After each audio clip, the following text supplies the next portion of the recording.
앞전 영상에서는 간단한 이론들을 살펴보았는데요. 이번 편은 실무에서 적용하면 조금 더 유용한 팁을 전해드리고자 합니다. 큰 단락으로 대부분 이야기할 예정이며 세부적인 내용이 필요한 부분이라면 추후 따로 영상을 더 제작할 것입니다. 먼저 처치 과정을 보며 처치에 있을 몇 가지 팁을 보도록 하죠. 처치 전 그냥 할 수도 있지만 간단한 점검이 필요해요. 정맥주사에 쓸 물품을 잘 챙겼는지가 제일 중요합니다. 준비물은 정맥주사 침, 토니켓, 알코올솜, 고정할 테이프, 경우에 따라 처방된 수액이나 약물, 주로 분실되는 물품은 토니켓, 왜인지는 정확하게는 모르겠지만 처치하러 왔다가 토니켓이 없는 경우가 종종 있습니다. 저는 빠른 처치를 위해 처치할 팔을 빠르게 훑어봅니다. 어느 부위에 처치를 할지 보는 거죠. 이 과정에서 처치할 부위를 정했다면 토니켓을 묶으며 고정할 테이프를 준비해줍니다.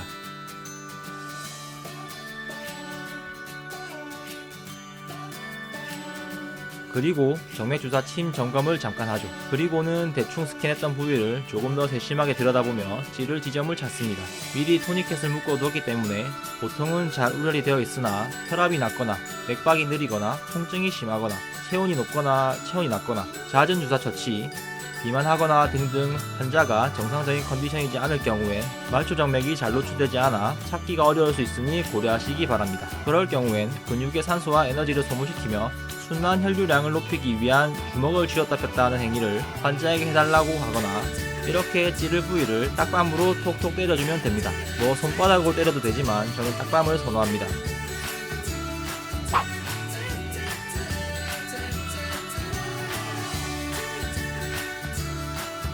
그리고 알코올 솜으로 닦아주며 처치를 하죠.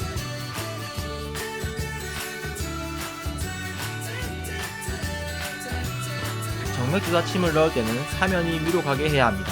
여기까지 준비되었다면 피부를 잘 당겨주며 찌릅니다. 대부분은 혈관이 천장될 때 톡 터지는 느낌을 받는다고 하는데 저는 톡 터지는 느낌이 뭔지는 알지만 매번 느끼지는 않습니다. 챔버 뒤에 혈액이 역류하는지를 보고 판단하는 경우가 많죠. 잘 들어갔다는 것을 확인한다면 체열이 필요하다면 체열을 하고 체열에 대한 내용은 오른쪽 상단 제가 이전에 올린 영상을 참고해 주시기 바랍니다. 수액 세트를 연결한 뒤 테이핑을 간단하게 하고 주입이 잘 되는지, 환자가 통증을 느끼지는 않는지, 주사 부위에 부종이 생기지 않는지 관찰하고 테이핑을 마무리하죠. 테이핑은 나중에 따로 다룰 것인데 손등에 할 때는 이렇게 리본 모양을 해주는 게 좋습니다. 만약 처치 후 부종이나 주사침 부작용 증상이 없는데 환자가 통증을 호소한다면 어떻게 해야 할까요? 간호사는 대화를 통해 환자를 안심시켜주면 됩니다. 현재 주사액과 수액은 잘 들어가고 주사 부위에는 문제가 없는 상태다. 주사가 피부로 뚫었기 때문에 몇 분 내지 30분까지는 통증이 있을 수 있다. 혹시 통증이 지속되거나 주사 부위가 부으면 바로 이야기해달라. 30분 뒤에도 부종이나 부작용 증상이 없는데 주사 부위의 통증을 호소할 경우 부위를 바꿔주겠다고 하면 대부분의 환자들은 수긍하며 기다려줍니다. 경험적으로 그렇게 이야기하고 난 뒤 부작용이 생기지 않았는데 주사 부위를 바꾼 일은 정말 예민한 환자 말고는 바꾼 기억이 없습니다. 뭐 이런 이야기 했다고 환자가 그걸 내가 어떻게 알아? 간호사가 다 해야지 환자 보고 그런 걸 하라고 하냐? 라는 식으로 이야기하는 꼰대 마인드를 가진 환자는 바로 틀니를 안 아픈 부위에 주사가 될 때까지 처치를 해주거나 상급 처우추를 하시면 될 것 같습니다. 간호사가 뭐 마취를 할 수 있겠나요? 안 아프게 처치하는 방법은 정말 복불복이에요. 테크닉적인 면보다 저는 요행이 주를 이룬다고 생각하며 나중에 이 부분은 따로 다뤄보도록 하겠습니다. 그럼 세부적인 팁들을 다뤄보도록 하겠습니다. 첫 번째로 제가 빠르게 팔을 스캔한다 했는데 어떻게 해야 할까요? 어렵지 않습니다. 열심히 그리고 눈과 손으로 이런 걸 기대하신 게 아니라고요? 알겠습니다.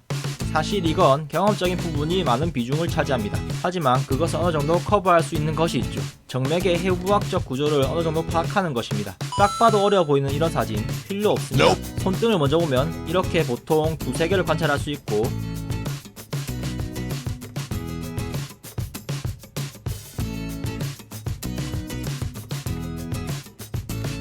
손목은 여기와 여기, 전환의 경우 여기와 여기 그리고 뒤쪽,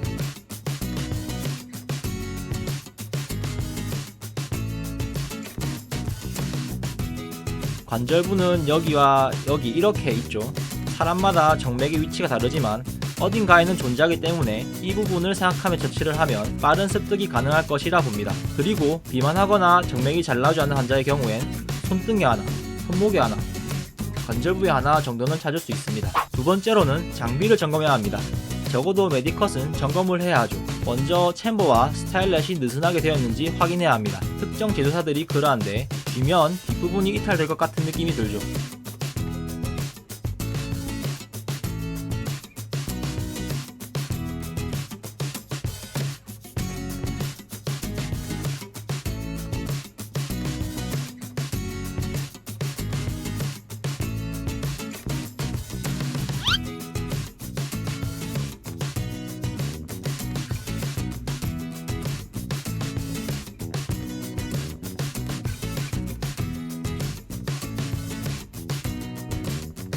저는 이미 루틴으로 습관화가 되어 있는데 메디컷을 까자마자 뒷부분을 한번 그냥 조여줍니다. 스타일렛과 젤코를 간단히 조작하여 손끝으로 튕겨도 잘 이탈되는지 점검합니다. 잘 설계된 기구라면 이러한 점검을 안 해도 되겠지만 만약 점검을 안 했을 경우에 발생할 수 있는 돌발 상황은 정맥 천자했는데 챔버 마개가 쏙 빠져버리게 되어 선열이 낭자하여 당황스러움과 불신의 눈초리가 당신을 기다릴 것이고, 스타일렛과 젤코가 잘 분리되지 않으면 이렇게 공손하게 두 손으로 처치하는 당신을 볼 수 있을 것입니다. 미리 토니켓을 묶어놓지 않아도 상관없습니다만 빠른 처치를 하고 싶다면 제가 했던 방법을 써도 나쁘지는 않습니다.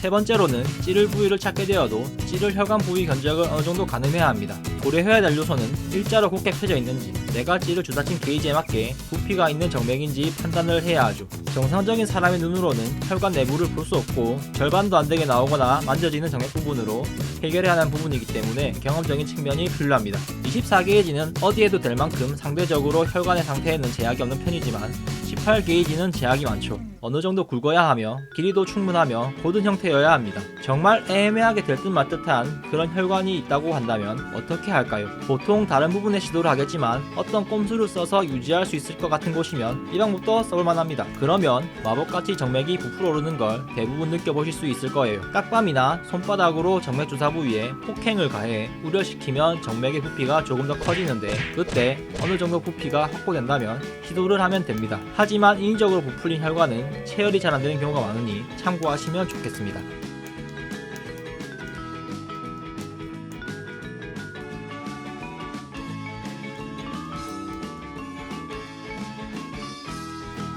네 번째로는 정맥의 색채가 보이지 않는 부분, 쉽게 말해 만져서 찌르는 부분은 손만 뗐다 하면 어딘지 가늠하기 어렵습니다. 만지고 알코올로 닦고 찌르려는데 확신이 안 서서 또 만지고 또 알코올로 닦고, 환자의 피부 노화를 촉진시키고 싶지 않다면 손톱으로 체크를 하는 테크닉도 크게 나쁘지는 않습니다. 다섯 번째로는 피부를 자신만의 방법으로 당겨서 찌르는 스킬이 필요한데, 정맥은 뼈의 인대나 근육처럼 피부나 피하에 붙어있는 조직이 아니기 때문에 움직이는데요. 그렇기 때문에 피부랑 정맥을 같은 포지션에서 당겨주거나 피부를 개인이 선호하는 방법으로 타이트하게 당겨서 정맥을 고정해주는 것도 중요합니다. 당길 때 각도도 중요합니다. 메디컷을 삽입할 때는 낮은 각도일수록 유리하기 때문에 피부를 당기는 손이 메디컷을 잡고 있는 손을 방해하지 않게 방향을 잘 잡아야 하죠. 낮은 각도가 유리한 것은 수학적인 측면에서 접근하면 쉽게 알 수 있습니다.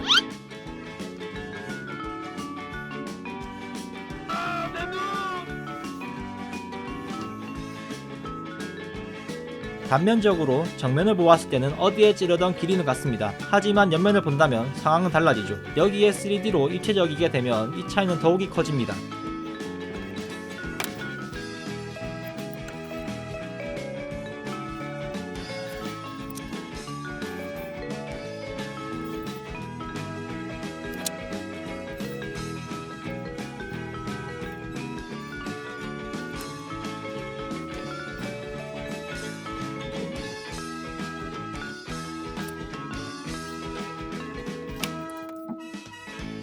그런 이유에서 각도 낮추는 것이 바늘 핸들링할 공간을 넓히는데 최적의 테크닉이죠.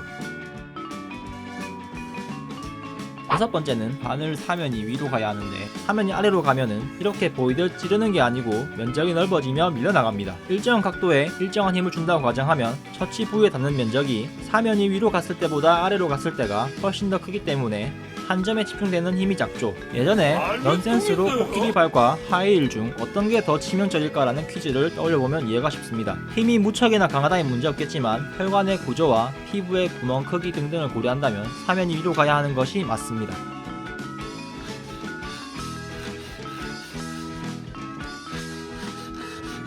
7번째는 이전에도 다루었는데 정맥이 메디컷을 역류하여 안 새어나오게 하려면 젤코의 끝나는 부분에 혈관을 눌러야 대부분 피가 역류되지 않아 환자의 팔이나 처치하는 간호사의 손이 혈액으로 오염되지 않을 수 있습니다. 종종 젤코와 혈관을 같이 누르는데 이건 크게 효과가 없습니다. 주사를 제거해야 되는 상황은 어떨까요?